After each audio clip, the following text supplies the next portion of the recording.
அனைவருக்குமே வணக்கம். சற்று முன் கிடைத்திருக்கக்கூடிய ஒரு மிக மிக முக்கியமான செய்தி ஒன்று வெளியாகியுள்ளது. சற்று முன் செந்தில் பாலாஜி வழக்கில் உச்சநீதிமன்றம் இறுதி தீர்ப்பு, இது மாதிரி பார்த்தீங்கன்னா செய்திகள் வெளியாக இருக்குது. ஸோ செந்தில் பாலாஜியுடைய வழக்கில் பார்த்தீங்கன்னா ஏற்கனவே செந்தில் பாலாஜி அவர்கள் சட்டத்துக்கு விரோதமான பண பரிமாற்ற வழக்கெல்லாம் வசமாக சிக்கியிருந்தார். ஸோ இதை தொடர்ந்து பார்த்தீங்கன்னா நிபந்தனை அடிப்படையில் ஜாமீன் இருந்திருந்தா இல்லையா. இப்போ அமலாக்கத்துறையும் இந்த ஜாமீனை ரத்து செய்யணும் அப்படின்ற மாதிரி மேல்முறையீடு இட்டு இப்போ மனு தாக்கலும் செய்யப்பட்டிருந்த நிலையில் திடீர்னு பார்த்தீங்கன்னா டாஸ்மாக் உடைய நிறுவனத்தில் நடந்த ரைடின் அடிப்படையில் ஒரு மிகப்பெரிய ரைடுகள் ஒரு 3 நாட்களாகவே நடந்தது. இந்த ரைடின் அடிப்படையில் சதுரடியாக செந்தில் பாலாஜியுடைய வாழ்க்கை வரலாறே பார்த்தீங்கன்னா புரட்டி போட்டிருக்கக்கூடிய நிலை தான் இப்போ உருவாகியிருக்கு. பார்த்தீங்கன்னா செந்தில் பாலாஜி அவர்கள் கன்ஃபார்மாக சிறைக்கு செல்ல போகிறாரு. கூடிய விரைவில் பார்த்தீங்கன்னா இப்போ இந்த டாஸ்மாக் நிறுவனத்தில் குறைந்தபட்சமே 1000 கோடிக்கு மேலே மெகா ஊழல் நடந்திருக்கு அப்படின்ற மாதிரி கன்ஃபார்ம் ஆகிடுச்சு.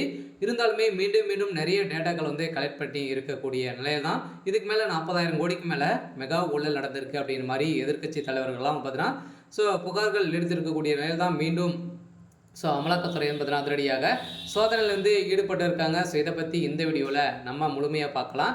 அதுக்கு முன்னாடி நம்ம சேனலுக்கு இப்போ தான் நீங்கள் முதல் முறையாக வந்திருக்கீங்க அப்படின்னா மறக்காமல் நம்மளுடைய சேனலை சப்ஸ்கிரைப் பண்ணி சப்போர்ட் பண்ணுங்கள்.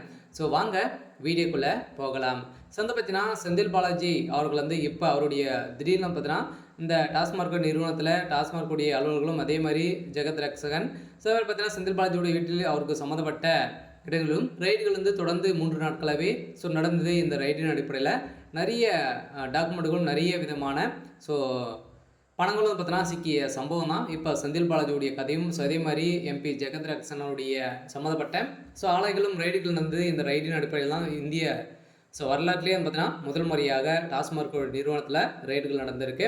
இந்த ரைடின் அடிப்படையில் தான் இப்போ பார்த்தீங்கன்னா திமுகவுடைய ஆட்சிக்கு நிறைய எதிர்ப்புகள் வந்திருந்தாலுமே இதில் முதல்வர் முக்கிய புள்ளியாக ஸ்டாலின் அவர்கள் தான் சிக்கியிருக்காரு. இதன் அடிப்படையில் தான் செந்தில் பாலாஜி அவர்களும் பார்த்தீங்கன்னா அவருடைய வழக்கில் புதிய தீர்ப்புமாக இவருக்கு 27 ஆண்டுகள் சிறை தண்டனை விதிக்க போகிறதாகவும் ஒரு தகவல் வெளியாகி வந்திருக்கு. பரவலாகவே பேசப்பட்டு வந்திருக்கக்கூடிய நிலையில் தான் இப்போ செந்தில் பாலாஜி வழக்கில் அதிரடியாக நாளை பார்த்தீங்கன்னா தீர்ப்பு வழங்க போகிறாங்க.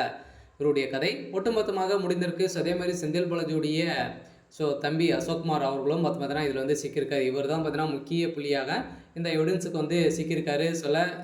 செந்தில் பாலாஜி அவர்கள் வாயை திறந்தார் அப்படின்னா திமுகவுடைய தலைமைக்குமே தலைகளாக மறைந்து மாறிவிடும்.